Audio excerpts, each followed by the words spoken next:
कि कोई माई का लाल नहीं है जो हमारी नेत्री और हमारी पार्टी को शिकस्त दे दे। इतिहास लिखा जाएगा और भाजपा कार्यकर्ता जनता के सहयोग से वहां कमल खिलाएंगे और इन सारे बहुरूपिये का दुकान बंद करने का काम करेंगे और विकास का एक नई जलधारा जो जिला पार्षद चलाई है वह जलधारा विकास के समुद्र के रूप में अवतरित होगा और हमारा विधानसभा खुशहाल होगा। चुनाव का साल है, चुनाव का महीना आ रहा है और आने वाले समय में नेताओं का जो दल बदल की प्रक्रिया चल रही है, नवादा में भी खास करके लोग इधर से उधर और बहुत सारे लोग जो हैं टिकट के लिए दावेदारी भी ठोक रहे हैं, अपना चुनाव प्रचार भी कर रहे हैं। कुछ इसी सिलसिले में बात करने के लिए आज हमारे साथ हैं भाजपा नवादा के जिला प्रवक्ता के प्रभाकर जी। सबसे पहले सर स्वागत है आपका। जी आपका। तो आज हम लोग चर्चा करने वाले हैं नवादा में जो 5 विधानसभा क्षेत्र है, 5 विधानसभा पर। तो शुरुआत करते हैं गोविंदपुर और नवादा सीट बहुत ही खास हो जाता है। जो समीकरण पिछले कुछ दिनों में बना है अभी नवादा में, लोग दल वही बदले हैं, टिकट के लिए ही दल बदला गया। अगर हमारे बात पर किन्हीं को शंका है तो 15 साल के कार्यकाल को उनको देखिए जिन्होंने एनडीए से सब कुछ प्राप्त किया, चाहे वो नवादा हो चाहे वो गोविंदपुर विधानसभा हो। लेकिन उनकी जो तोड़ो और राज करो की जो नीति रही थी और अगले सांसद में जो सांसद का चुनाव हुआ उसमें एनडीए में रहते हुए खुद ने उनके लोग पूर्व एमएलसी साहब 2 दिन पहले खुद कह चुके थे कि हाँ हमने लालटेन को बुलंद किया है। भाई तो जब लालटेन का बुलंद किया है तो फिर आपको एनडीए में रहने का हक कौन दे सकता है, कैसे रह सकता है? तो क्या लगता है आपको, मतलब गोविंदपुर जो है वो अगर टिकट उनको मिल जाता है तो वो निकाल लेंगे कि आप वहां मजबूत हैं? पत्रकार बंधु जी, आप एकदम जान लीजिए और लिख कर रख लीजिए, गोविंदपुर नवादा जिला का राजनीति का पाठशाला है। गोविंदपुर विधानसभा, वहां बड़े बड़े योद्धा को वो धरती पर जितने भी जनता है उनको पढ़ाने की हैसियत रखता है और पढ़ा चुका है। आखिर अगले बार जो महारथी हैं जो आज लालटेन में गए, क्यों गए?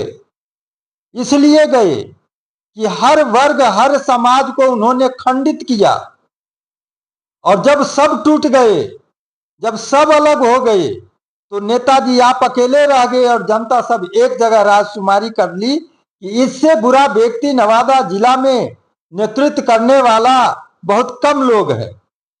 तो गोविंदपुर विधानसभा में हमारी पार्टी अगर इतिहास लिखेगी और इन लोग को अगले वर्ष ही, अगले कार्यकाल में ही इन लोगों की टीम को जनता निष्कासित कर चुकी है और ये इन लोग को सबक सिखा चुकी है कि अब तुम लोग का जो कांट का हाड़ी है, ठक मचल का जो राजनीति में धंधा है, जो जनता से मत लेते हो और उस मत का चीरहरण करके जनता का धन और जनता का लहू जो पीने का काम करते हो, अब ऐसे 20 दंती वाले नेतृत्व को गोविंदपुर की जनता न बर्दाश्त करने की स्थिति में है, न नेतृत्व देने की स्थिति में है।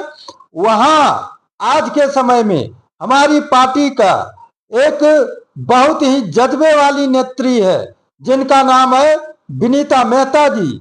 वो हमारे पूर्वी से जिला पार्षद सदस्य भी हैं। पूरे नवादा जिला में आप किन्हीं से पूछ लीजिए कि कोई ऐसा व्यक्ति अमीर गरीब दलित महादलित नहीं है जो एक आमंत्रण पर या किन्हीं के यहाँ दुख पड़ जाए, दुर्घटना घट जाए, 12 बजे रात भी अगर जाना है तो अपने टीम के साथ, अपने कार्यकर्ता के साथ वह जाकर खड़ी रहती है। तो मेरा मानना है कि ऐसी नेत्री को अगर हमारी पार्टी मौका देती है, तो मैं आपको विश्वास दिलाता हूं कि कोई माई का लाल नहीं है जो हमारी नेत्री और हमारी पार्टी को शिकस्त दे दे। इतिहास लिखा जाएगा और भाजपा कार्यकर्ता जनता के सहयोग से वहां कमल खिलाएंगे और इन सारे बहुरूपिये का दुकान बंद करने का काम करेंगे और विकास का एक नई जलधारा जो जिला पार्षद चलाई है, वह जलधारा विकास के समुद्र के रूप में अवतरित होगा और हमारा विधानसभा खुशहाल होगा। इस बार अगर टिकट विनीता मेहता को मिलता है गोविंदपुर से तो आप एकदम कंफर्म है कि आप निकाल लेंगे? कोई माई का लाल नहीं है, खास करके महागठबंधन के लोग जो करीब भी आ जाए, बहुत लंबी हार होगी महागठबंधन के लोगों को। गोविंदपुर तो उनका पुश्तैनी सीट रहा है। ठीक आप बात बोलते हैं। 45 साल वो आज खुद कह रहे हैं साहब कि 45 साल हमारा परिवार वहां राज किया, सो बोलते हैं, नेतृत्व किया, ये बोलने में बचते हैं। बताइए, जो जनता का सेवक कहलाता है, जनता का आदेश पालक कहलाता है, वो कहते हैं कि 45 साल मेरा परिवार वहां राज किया, तो बताइए उनकी मानसिकता क्या है। वह आज भी तानाशाह, कल भी तानाशाह थे और आज भी तानाशाह है। इसलिए गोविंदपुर की जनता एक सवाल करती है कि पूरे गोविंदपुर विधानसभा के 3 प्रखंड पड़ते हैं, तीनों प्रखंड में बाजार में कोई भी ऐसा सामूहिक कार्य अगर किए हो जो 50,000 की आबादी लाभान्वित होती हो, तो आप बताइए। ये जनता का सवाल नेताजी से है, लेकिन नेताजी पूर्व के कार्यों की समीक्षा नहीं करने की ताकत हृदय में है। वह सिर्फ हाथ जोड़ते हैं और माफी मांगते हैं। अब बताइए पत्रकार महोदय, हमारा गला काट दीजिए और हमारे पिता से माफी मांगिए। बताइए, क्या वो माफी के काबिल है? आपका जो ये प्रपंच है, जो अपराध है जनता को लूटने का और जनता को बरगलाने का और जनता को खंडित करने का, क्या परमात्मा भी इसको माफ कर सकते हैं? अगर माफ करना होता तो पति पत्नी दोनों को विधानसभा जाने से नहीं रोका जाता। इसलिए वहां अब किन्हीं के लिए जनता कुछ नहीं छोड़ी है।